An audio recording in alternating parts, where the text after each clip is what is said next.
Now we're going to explore zero and negative exponents. We can see in the quotient of powers when we're dividing expressions like x to the power 4 over x to the power 4. Now, if we think of the basic rule of subtracting exponents when the base is the same, we can say x to the power 4,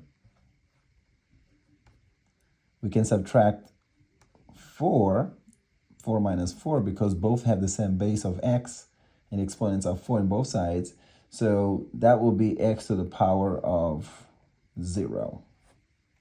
Now, the zero rule says that anything to the power 0 equals 1. So this equals 1. Okay? So anything to the power 0 equals 1. Any number, any variable to the power 0 is 1. Now, the other way you can think about this rule is if we expand the factors of x to the power 4 this way, x times x times x times x over, which is x to the power 4 in the numerator. In the denominator, we have x times x times x times x. Now, what happens is if we start to simplify each factor in the numerator with the factors in the denominator, so we're going to have that cancellation.